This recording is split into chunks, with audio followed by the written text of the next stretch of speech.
많은 사람들이 하나님의 나라를 에덴 동산과 같은 낙원에서 찾고 있습니다. 상함도 해함도 없고 아무 저주의 문제도 없고 질병도 없고 늙거나 앓거나 죽는 것이 없는 낙원, 이것을 하나님의 나라라고 생각을 하고 그 바리새인들도 그렇게 생각했습니다.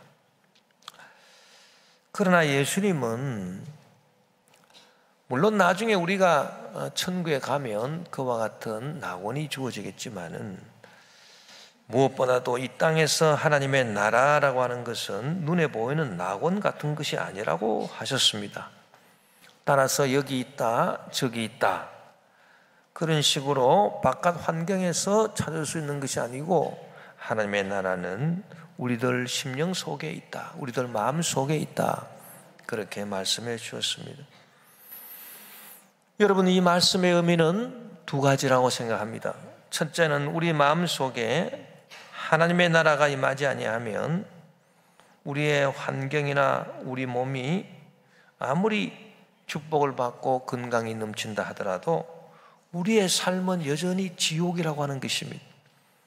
우리 심령에 하나님의 나라 천국이 임하지 아니했는데 환경이 아무리 복을 받고 우리 육신이 아무리 건강한들 그 삶은 지옥이다라고 하는 것입니다. 그 다음에는 무엇을 의미합니까? 우리 심령 속에 하나님의 나라가 임하게 되면 우리 몸에 질병이 있거나 우리 환경에 저주가 있다 하더라도 결국에는 다 이겨내게 된다.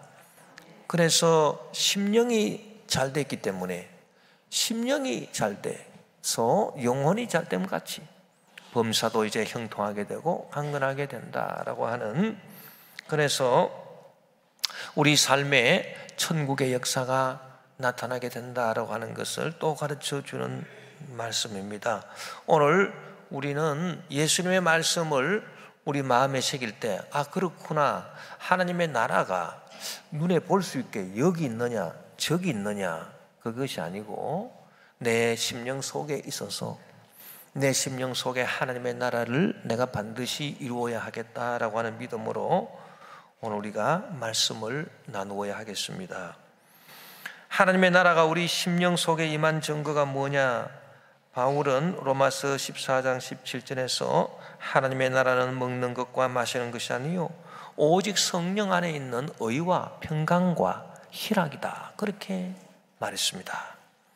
여러분, 이 의로움, 평안, 희락, 기쁨, 이것만큼 우리 마음, 우리 심령을 복되게 해주는 것이 있겠습니까?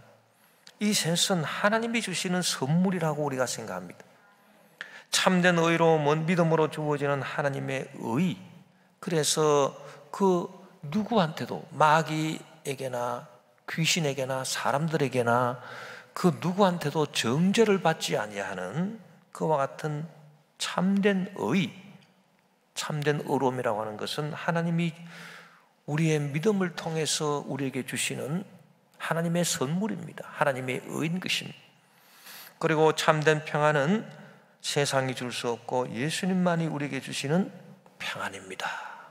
그리고 참된 기쁨은 성령 안에서 주어지는 기쁨, 이것이 참된 희락, 기쁨인 것입니다. 여러분, 우리가 세상 살아갈 때 친구들이 많지 않습니까? 그런데 이 영적 세계에도 친구들이 있습니다. 참된 의와 평안과 기쁨은 서로 영적으로 볼 때 서로 친밀한 친구라 늘 같이 붙어 다니지 따로 떨어져서 다니는 법이 없습니다. 그래서 우리 마음이 예수님을 믿어서 우리 모든 죄 사함 받고 우리가 값없이 믿음으로 하나님의 의를 받아서 하나님의 의롭다 하심을 받게 되면 그야말로 정죄당하지 않는 그런 마음 상태가 되면 우리 마음에 평안이 임하는 것이고, 그래서 의와 평안은 서로 친구 사이로 같이 다니는 것이고, 그리고 우리 마음이 평안하면 그제서야 우리가 진정으로 우리 마음에 참된 기쁨, 희락이 넘쳐나게 되는 것입니다. 그래서 하나님의 나라가 우리 심령에 예수님 말씀대로 임한 증거는 의로움과 평안과 희락인데, 오늘은 이 평안에 대해서 말해보고자 합니다. 하나님의 나라가 우리 심령 가운데 임하면 평안이 넘쳐나게 되는데, 평안에 대해서 예수님께서 어떤 말씀을 하셨느냐? 요한복음 14장 27절에 평안을 너에게 끼쳐노니 곧 나의 평안을 너희에게 주노라. 내가 너희에게 주는 것은 세상이 주는 것과 같지 아니하니라. 너는 마음에 근심하지도 말고 두려워하지도 말라. 그렇게 말씀했습니다. 그래서 예수님께서 우리 심령에 주시는 평안, 하나님의 나라가 우리 심령에 임해서 예수님께서 우리에게 주시는 평안은 예수님이 가지신 평안이다. 그래서 예수님 당신이 느끼신 평안을 우리에게 주신다. 여러분, 얼마나 귀한 평안이겠습니까? 그리고 세상이 주는 것 같지 않는 그런 평안이다. 그래서 이것은 하나님의 나라가 우리 심령에 임할 때 예수님께서 당신이 누리셨던 그 평안을 나에게도 주시는구나. 그래서 우리는 그런 평안을 얻도록 우리가 주님 앞에 나와서 회개하고 기도하고 신앙생활을 잘 해야 될 줄 믿습니다. 이 하나님 나라가 우리 심령에 임해서 하나님이 우리에게 주시는 이 평안이 어떻게 우리에게 임할까요? 성경에 보면은 평안이 가라라고 하는 말이 몇 번 나옵니다. 이 예를 우리가 하나하나 짚어가면서 우리가 생각해 보도록 하겠습니다. 한 번은 예수님이 바리새인 시몬이 사는 동네에 들어가서 그 시몬의 집에 들어갔을 때 그 동네에 살던 죄 지은 한 여인이 예수님 앞에 나와서 예수님의 발을 눈물로 적시고 머리털로 그 발을 닦고 그 발에 입을 맞추고 그리고 그 발에 향유를 부었습니다. 예수님께서 그 여인의 진심 어린 사랑과 믿음을 보시고 내 믿음이 너를 구원했으니 평안히 가라, 그렇게 말씀하신 것입니다. 그녀는 비록 죄인이었습니다마는 진심으로 예수님을 사랑하고 믿음으로 영접한 결과로 죄사함을 받게 되고 예수님으로부터 세상이 주지 못하는 평안을 얻었습니다.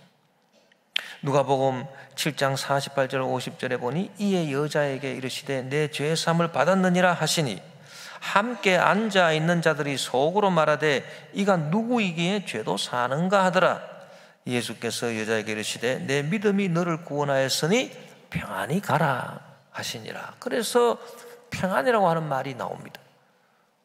여러분, 우리가 이 사건을 통해서 우리가 주목해야 될 것이 있습니다. 그것은 뭐냐 하면은 예수님께서 이 여인에게 내 믿음이 너를 구원하였으니 평안히 가라 라고 말씀하신 그 후로 어떻게 이 여인이 살았을까라고 하는 의문이 되겠습니다. 아마도 그 동네에 사는 이 바리새인 시몬과 그 동네 사람들은 이 여인에 대해서 어떻게 생각을 했을까요? 과연 예수님 말씀대로 이 여인이 죄사함을 받고 용서를 받은 이제는 의로운 여인이 되었기 때문에 우리가 이 여인을 비난할 수도 없고 우리가 이 여인에 대해서 정죄할 수도 없다, 그런 마음을 가지고 이 여인을 이제는 선대하면서 그렇게 동네 사람들이 살았을까요? 저는 그렇게 보지 않습니다. 왜냐하면은 예수님께서 여자에게 내 죄사함을 받았느니라 그렇게 말씀하니까 함께 앉아 있는 자들이 속으로 말하되 이가 누구이기에 죄도 사는가 하더라. 여러분, 속으로 말한다라고 하는 것은 빈정되는 거 아니겠습니까? 겉으로는 말을 안 하지만은 속으로 말하면서 빈정대면서 예수님 당신이 누구이기에 사람의 죄도 용서합니까? 그렇게 빈정되었다는 것입니다. 그러니까 여러분, 이것이 무엇을 의미하겠습니까? 이 여인을 의인으로 인정 안 한다는 겁니다. 이 여인은 여전히 동네 사람들이 죄인이다, 죄를 지은 부정한 여인이다라고 그 여인에 대해서 계속 정죄하고 비난하는 그런 여인이었다라고 하는 것을 우리가 쉽게 상상해 볼 수 있는 것입니다.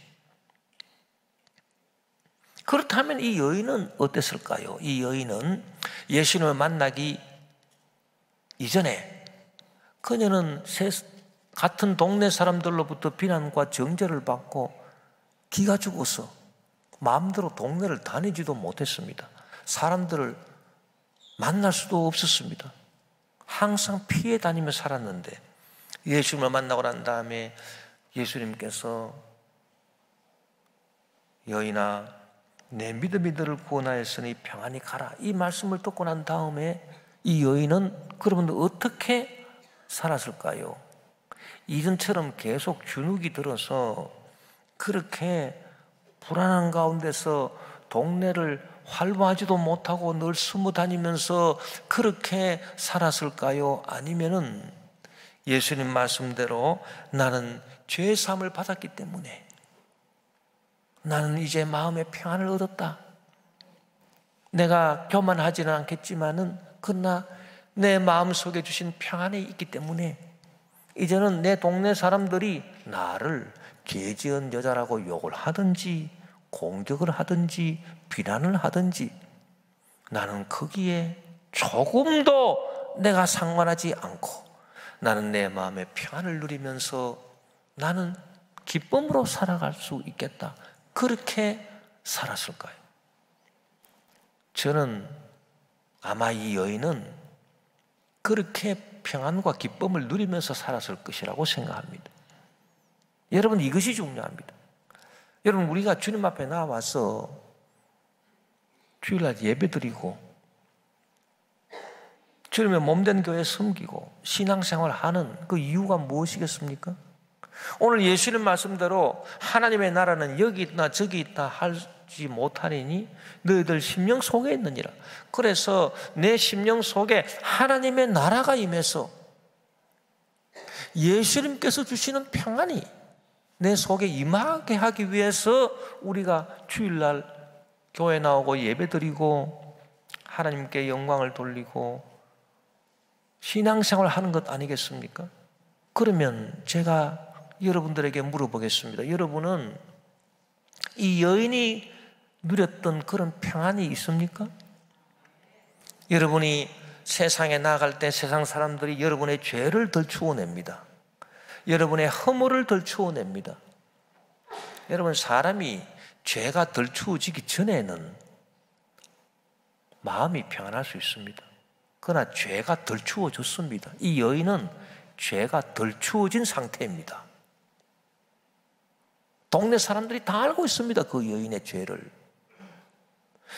여러분, 여러분의 죄가 덜 추워지고 허물이 덜 추워져 있음에도 불구하고 여러분이 주님 주시는 평안의 능력으로 세상 사람들, 동네 사람들의 비난에 전혀 여러분 아랑곳하지 않고 나는 부족하지만 연약하지만 죄가 많지만 나는 예수님을 사랑하고 예수님을 믿음으로 말미암아 예수님으로부터 죄사함을 받고 내 마음에 평안을 얻었으니 나는 내 동네 사람들의 비난이나 정죄, 세상 사람들의 비난에 나는 아랑곳하지 않는다. 나는 1도도 흔들리지 않는다. 그렇게 여러분 살아갈 자신이 있습니까? 만약에 여러분이 그런 자신이 있다면 여러분 심령에 하나님의 나라가 임한 것입니다. 그런데 만약에 내 허물이 다 덜추어지고 내 죄가 다 덜추어지고 사람들이 그걸 다 알아가지고 나를 비난하고 공격할 때 내 마음의 평안이 무너지고 내가 안절부절할 수가 없고 그리고 내 심령이 흔들리고 내가 내 마음을 잡을 수도 없고 불안과 두려움에 쌓여서 사람들도 제대로 만날 수 없는 그런 상태로 떨어질 것이라면 여러분, 저와 여러분의 심령 속에는 하나님의 나라가 임한 것이 아닙니다. 우리가 이 여인의 상태를 생각해 봐야 됩니다. 이 여인의 상태를 생각해 보면서 이 여인이 어떻게 해서 이런 마음의 평안을 얻을 수가 있었느냐. 세상에서는, 그 동네에서는 계속해서 이 여인을 죄지은 여인이라고, 부정한 여인이라고 손가락질하고 비난하고 정죄를 했겠지만은, 이 여인은 그 동네 사람들의 비난에 전혀 상관하지 않는, 거기에 대해서 화를 낸다든지 분노한다든지 그 비난과 정죄를 듣고 절망한다든지 불안해한다든지 두려워한다든지 하지 않고 계속해서 마음의 평안을 유지하며 살아갈 수 있었던, 그래서 하나님의 나라가 그 여인의 심령 속에 임할 수 있었던 비결이 무엇이겠습니까? 우리는 그 비결도 찾아봐야 되겠습니다. 본문에 보면은 그 비결이 잘 설명되어 있습니다. 누가복음 7장 44절 47절에 보면 그 여자를 돌아보시며 시몬에게 이르시되 이 여자를 보느냐? 내가 내 집에 들어올 때 너는 내게 발 씻을 물도 주지 아니하였으되 이 여자는 눈물로 내 발을 적시고 그 머리털로 닦았으며. 바리새인 시몬이 자기 집에 그 여인이 들어오는 것을 봤습니다. 그 여인이 눈물로 예수님 발을 씻고 머리털로 닦고 그 발에 입 맞추고 향유를 붓는 것을 보고 바리새인 시몬이 속으로 생각하기를 예수님께서 신령하지 않다. 예수님께서 신령하시다면 이 여자가 얼마나 부정하고 더럽고 죄 많은 여인인 것을 알았을 것인데, 이 여자를 피했을 것인데, 어떻게 예수님께서 이 여자를 영접하면서 그렇게 선대할 수 있겠느냐? 그렇게 마음속으로 이 바리새인 시몬이 생각하고 있었습니다. 그 시몬의 마음을 꿰뚫어 보시고 예수님 하신 말씀입니다. 그 여자를 돌아보시면서 시몬에게 예수님께서 뭐라고 말씀했느냐? 이 여자를 보느냐? 이 여자가 나한테 베푼 사랑과 너가 나한테 베푸는 사랑은 비교가 안 된다. 너는 내가 너의 집에 들어올 때 발 씻을 물도 주지 않지 않았느냐? 발 씻을 물도 주지 않았다. 그런데 이 여인은 내 발을 눈물로 씻었느니라. 여러분, 물과 눈물의 비유입니다. 물은 사랑이 없습니다. 눈물은 철저한 회개가 있고 사랑이 있습니다. 너는 내한테 발 씻을 물도 주지 아니했지만은 이 여인은 참 회개 눈물로, 주님을 사랑하는 그 눈물로, 그 눈물이 그냥 닭똥 같은 눈물이 툭툭툭툭툭 계속 예수님 발에 떨어졌기 때문에 그 예수님 발을 씻을 수 있을 정도로 눈물로 발을 씻었다. 여러분, 사랑의 대조입니다. 바리새인 시몬아, 너는 나를 사랑한 것이 없지 않느냐? 그러나 이 여인은 이렇게 날 사랑하고 있다. 그 얘기가 되겠습니다.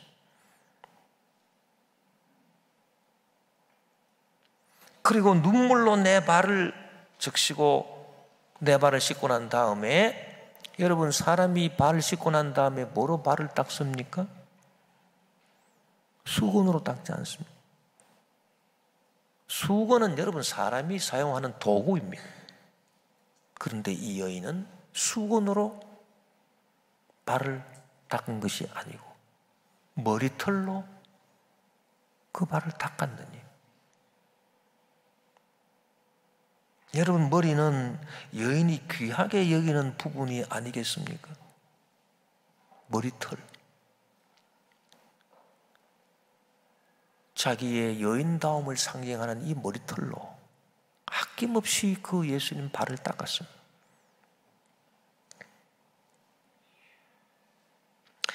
45절에 보니 너는 내게 입맞추지 아니하였으되 그는 내가 들어올 때로부터 내 발에 입맞추기를 그치지 아니하였으며.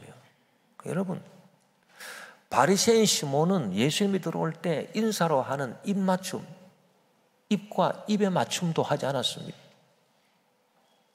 그런데 이 여인은 입맞춤한 정도가 아니라, 입과 입을 맞추는 입맞춤이 아니라 발에 입맞추기를 그치지 아니했다. 입과 발에 대조가 나옵니다. 너는 내 입에도 입을 맞추지 아니했지만은 이 여인은 입이 아니라 내 발에 입 맞추기를 그치지 아니했느니라. 여러분, 예수님 말씀이 얼마나 참 깊이 분석하고 있는 말씀인지 모릅니다.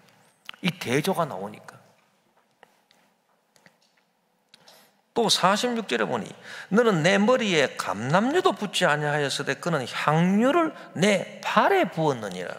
머리와 발의 대조가 나옵니다. 감람류와 향유의 대조가 나옵니다. 여러분, 사람 몸의 신체가 다 중요하겠지요. 그러나 그 중에서도 가장 중요한 게 머리 아니겠습니까? 발은, 발도 귀합니다만은 발은 머리에 비하면 상대적으로 덜 중요하다고 밖에 말할 수밖에 없습니다. 그런데 너는 나의 가장 중요한 내 머리에 너는 바리새인 시몬아, 너는 내 머리에 감람류, 올리브 기름도 붓지를 아니했다. 그런데 이 여인은 내 머리가 아니다, 내 발에다가 감람류가 아니라 그것도 뭐냐? 향유를 부었느니라. 가장 귀한 향유를 부었느니라. 여러분, 이렇게 예수님께서 바리새인 시몬과 이 여인의 예수님에 대한 사랑을 대조해서 설명해 주고 있지 않습니까? 그러면서 뭐라고 말씀했습니까? 47절에 이러므로 내가 네게 말하노니 그의 많은 죄가 사하여졌도다. 이는 그의 사랑함이 많음이라. 사함을 받은 일이 적은 자는 적게 사랑하느니라. 그래서 이 여인이 나를 그토록 사랑했으니 그 사랑으로 인해서 이 여인의 죄가 사해졌느니라. 여러분, 사랑은 모든 두려움을 쫓아냅니다. 예수님께 이와같은 사랑을 고백했던 이 여인은 예수님으로부터 내 믿음이 너를 구원하였으니 평안히 가라, 그런 말씀을 들었습니다. 그 말씀을 듣고 그는 그 이후로부터는 절대로 그는 세상 사람들의 정죄나 비난에 의해서 분노하거나 원망하거나 아니면 반대로 주눅이 들어서 절망하거나 좌절하거나 낙심하거나 기가 죽지 않았습니다. 그녀는 하나님이 주시는 죄사함의 은총을 받고 예수님 주시는 그 평안을 얻어서 일생을 평안하게 살아갔다고 확신합니다. 저와 여러분도 주님을 뜨겁게 사랑하십시다.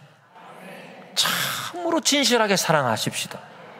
우리가 주님을 믿을 때 참으로 주님을 뜨겁게 사랑하는 마음으로 우리가 주님을 믿으면, 주님을 사랑하면 우리 심령에 하나님의 나라가 임할 것이고 예수님께서 우리에게 주시는 죄사함과 평안의 은혜를 받게 될 것입니다. 여러분, 이 세상에 죄를 범치 아니한 사람은 한 사람도 없습니다. 모든 사람이 다 죄가 덜추어지면은 정죄당하고 비난당하고 공격당하면 쓰러지고 넘어지고 그 정죄의 화살을 이겨낼 사람이 없습니다. 그 정죄의 화살을 맞고도 마음의 평안을 유지할 그런 사람이 없습니다, 여러분. 그러나 우리가 예수님을 믿어서 하나님의 나라가 내 심령에 임하게 되고 예수님께서 우리에게 말씀하십니다. 내 믿음이 너를 구원하였으니 내 죄가 사함을 받았으니 평안히 살아라. 여러분, 이와 같은 은혜를 우리가 꼭 받고 승리하며 살아가야 될 것입니다.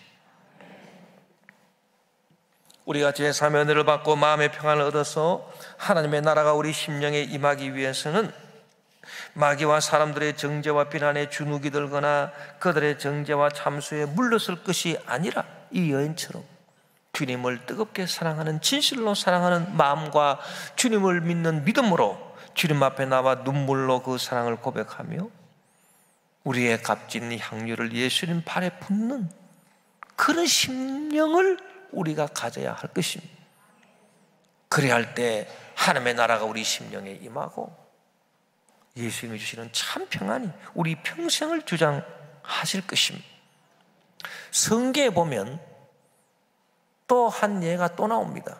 내 믿음이 너를 구원했으니 평안히 가라라고 하는 말씀이 또 나오는데, 똑같은 말씀이 또 나오는데 누구에게 이 말씀을 하셨냐 하면은 12해를 혈루증으로 고생하면서 치료받기 위해서 온갖 방법을 다 동원하고 여러 의사를 찾아다녔지만은 병 고침 받지를 못하고 가진 재산도 다 허비하다가 이제 절망 상태에 있다가 예수님께서 길을 지나가신다라고 하는 소식을 듣고 예수님 앞에 나와서 예수님 옷자락에 손을 댐으로 말미암아 기적적으로 병 고침을 받은 그 여인에게 대해서 예수님이 하신 말씀입니다.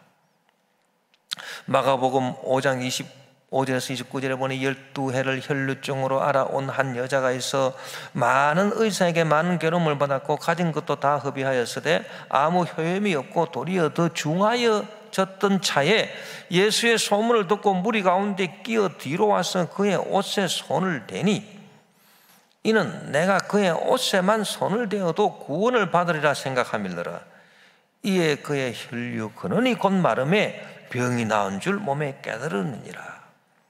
예수님은 믿음으로 당신의 옷자락을 만짐으로써 12해를 앓은 혈루증을 고침받은 이 여인에게 뭐라고 말씀하십니까? 누가복음 8장 48절에 예수께서 이르시되 딸아 내 믿음이 너를 구원하였으니 평안히 가라 하시더라. 여러분, 이 사건에서 우리가 주목해서 봐야 될 것이 있습니다. 그것은 뭐냐 하면은 26절에 나오는 많은 의사에게 많은 괴로움을 받았고 가진 것도 다 허비했으되 아무 효험이 없고 도리어 더 중해졌다. 이 구절입니다.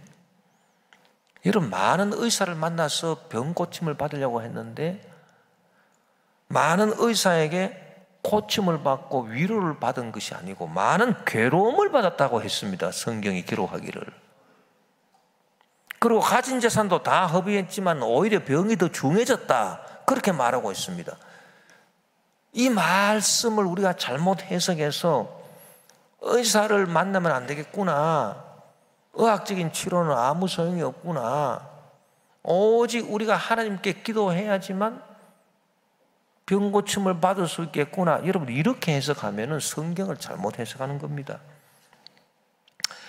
이 말씀은 우리에게 무엇을 가르쳐 주느냐 하면 인간의 의학과 의사가 필요하지 않다는 것이 아니라 인간의 의학과 의사의 치료로 인간의 온갖 노력을 다 한다 해도 참된 평안을 주는 병 고침은 얻을 수 없다라고 하는 겁니다.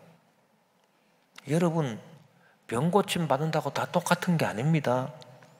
병 고침도 두 종류가 있습니다. 증상이 없어지고 병의 그 고통이 사라지는, 그래서 몸의 기능이 정상으로 돌아오는 병 고침이 있습니다. 그 병 고침의 특징은 증상이 사라지고 몸에 고통이 없어지고 기능이 정상으로 돌아왔지만 마음은 여전히 불안합니다.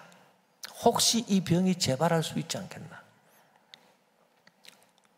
지금은 내가 괜찮아졌는데 나중에 혹시 악화되지는 않을련지, 혹은 혹시 또 다른 질병이 나를 또 괴롭히지 아니할까, 이런 불안 가운데서 주어지는 병고침이 있습니다. 이것이 여러분 바로 세상 의학과 세상의 의사들이 우리가 또 온갖 노력을 다해서 얻게 되는 병고침입니다. 그런데 또 어떤 병고침이 있을까요? 정상이 사라지고 고통이 사라지고 기능이 정상으로 됨과 동시에 마음에 이상한 평안이 넘쳐납니다. 나는 이 병에서 확실히 고침을 받았기 때문에 이제는 더 이상 이 질병이 재발할 이유도 없고 나는 이 병으로 더 이상 고통받지 않을 것이다 라고 하는 그런 확신이 주어지는 평안. 그래서 평안과 치료함이 같이 있는 그런 치료가 또 있다는 것입니다. 여러분, 세상 의학이나 세상의 명의가 되시는 분들이, 세상의 의사 선생님들이 우리에게 주는 병고침이라고 하는 것은 전자의 병고침입니다. 증상을 없애주고 통증을 없애주고 기능을 정상화시킬 수는 있지만 평안을 주지는 못합니다. 조심하십시오. 잘 관리를 하셔야 됩니다. 까딱 잘못하면 더 심한 게 생길 수 있습니다. 재발할 수도 있습니다. 항상 조심하십시오. 이게 의사 선생님들이 하시는 말씀 아닙니까? 그러나 여러분, 어떤 치료가 있느냐? 이 여인이 받은 치료는 하나님께서 고주신 치료인데 증상도 없애고 통증도 없애고 기능도 정상으로 돌아오게 할 뿐 아니라 무엇보다도 마음의 평안을 주신다는 거예요. 내 병은 확실하게 고침받았다. 나는 이제 더 이상 이 질병으로 나는 고통당하지 않는다 라고 하는 확신이 가져주는 평안이 동반되어 있는 병고침입니다. 여러분, 평안이 동반되어 있는 병고침은 오직 야훼 라파, 의사 하나님, 우리 하나님만이 우리에게 주시는 것이고 예수님만이 우리에게 주신다라고 하는 것을 여러분 우리가 믿어야 되겠습니다. 병고침도 이렇게 두 종류가 있는 거예요. 여러분, 세상 사람들은, 하나님을 알지 못하는 사람들, 예수님을 믿지 못하는 사람들은 이런 병고침은 받을 수가 없습니다. 그들이 받는 병고침은 불안 가운데서 주어지는 병고침입니다. 근심 걱정 가운데서 주어지는 병고침입니다.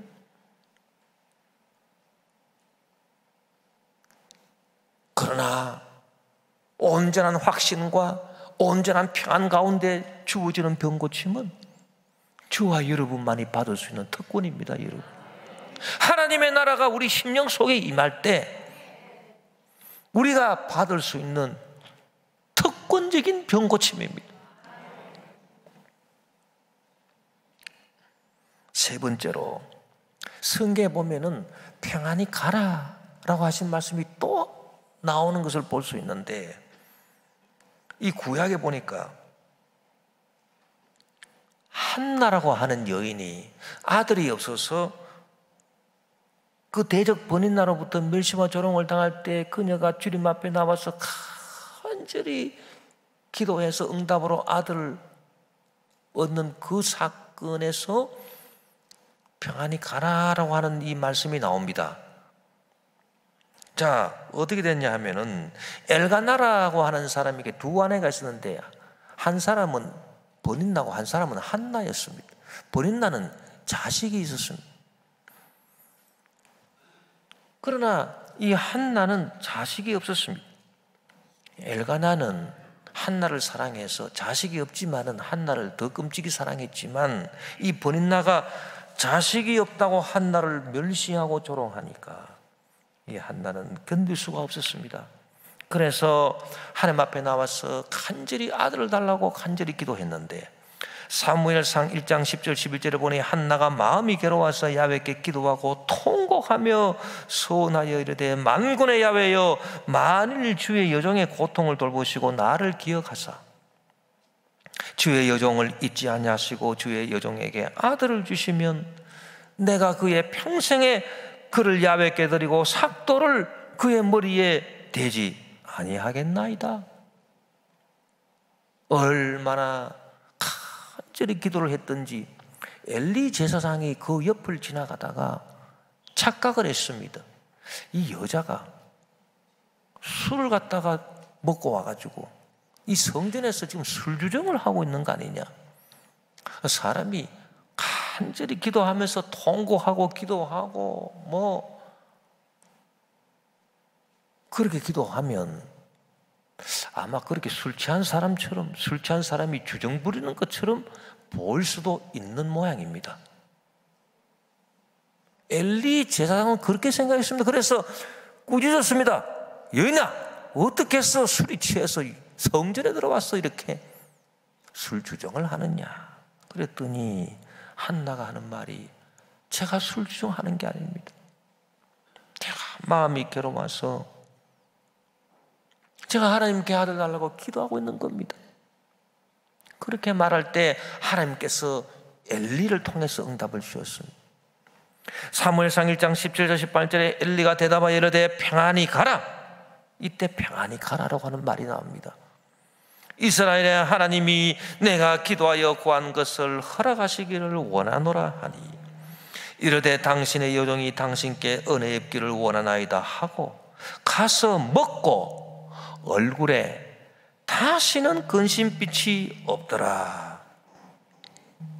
한나는 마음의 평안을 얻고 난 다음에 이제 그 후에 임신해서 아들 사무엘을 낳게 되는 것입니다. 여러분, 우리가 이 사건에서 주목해 봐야 될 게 있습니다. 그건 뭐냐 하면은 하나님이 우리에게 주신 평안, 하나님의 나라가 내 심령 속에 임해서 우리에게 주어진 평안이라고 하는 것은 문제가 해결되기 전에 주어진다는 겁니다. 여러분, 세상 평안하고 다릅니다. 세상 평안은 문제가 있을 때는 평안하지 않습니다. 문제가 해결되어야 그때 주어지는 반짝 평안입니다. 또 어떤 문제가 생길지 모르지 않습니까? 그래서 세상이 주는 평안이라고 하는 것은 문제가 해결되고 난 다음에서야 비로소 반짝하는 순간에 주어지는 평안이고, 또 다른 문제가 생기면 평안은 또 사라집니다. 그러나 하나님의 나라가 내 심령 가운데 임해서 하나님이 주시는 평안, 평안히 가라. 엘리 제사장을 통해서 하나님께서 한나에게 말씀하셨듯이 하나님이 우리에게 주시는 평안이라고 하는 것은 문제가 해결되기 이전에, 한나가 아들을 낳기 이전에 그 마음에 주어진 평안입니다, 여러분. 그 평안이 참된 평안이요, 이 평안은 위대한 능력, 아들을 낳는 기적을 일으키는 평안입니다, 여러분. 저와 여러분은 하나님 앞에 나와서 어떤 평안을 구하고 있습니까? 하나님, 문제가 해결되어서 내 마음이 평안케 해주십시오. 그렇게 여러분 기도하고 있습니까? 그것은 세상이 주는 평안을 구하는 것이고 하나님을 의지하는 게 아니죠. 세상을 의지하는 겁니다. 세상이 어떻게 잘 굴러가서 내 문제가 해결돼가지고 하나님, 내 마음에 평안이 임하게 하소서. 여러분, 이런 기도를 해서는 안 될 것이고, 우리는 하나님의 나라가 내 심령 속에 임해서 하나님께서 주시는 평안으로 말미암아 우리 기도가 응답받기 전에, 문제가 해결되기 전에 주어지는 이 놀라운 평안을 얻어야 되겠습니다. 그래야 할 때 그 평안이 일으키는 기적이 있다는 것입니다.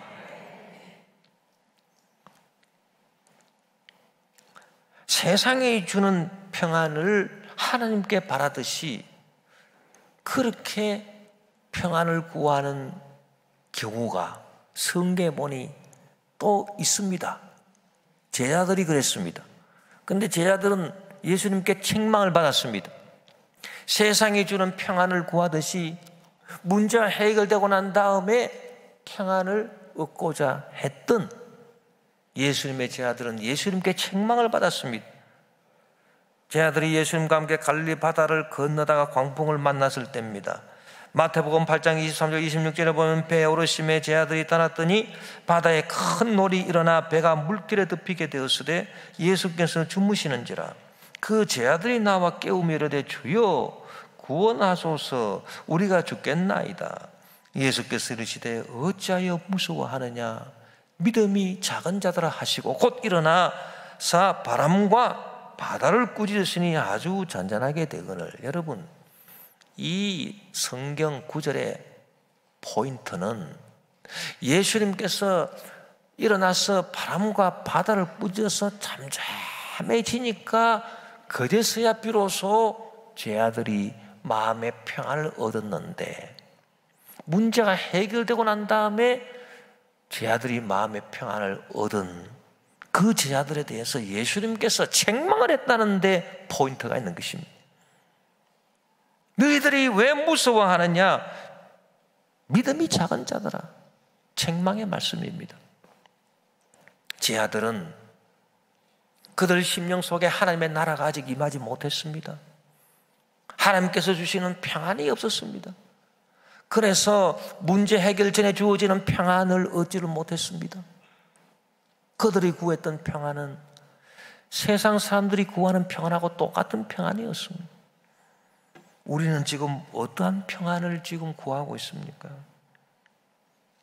우리 심령에 하나님의 나라가 이루어져서 주님께서 우리에게 주시는 평안, 그래서 문제가 해결되기 전에 주어지는 그 평안, 위대한 능력의 평안을 우리가 구하고 있습니까? 아니면은 세상 사람들처럼 문제 해결되고 난 다음에 주어지는 반짝 평안을 우리가 구하고 있습니다. 여러분, 하나님의 나라가 심령에 임한 사람은 하나님께서 문제 해결되기 전에 평안을 주십니다. 한나가 엘리의 말을 들었습니다. 엘리 제사장,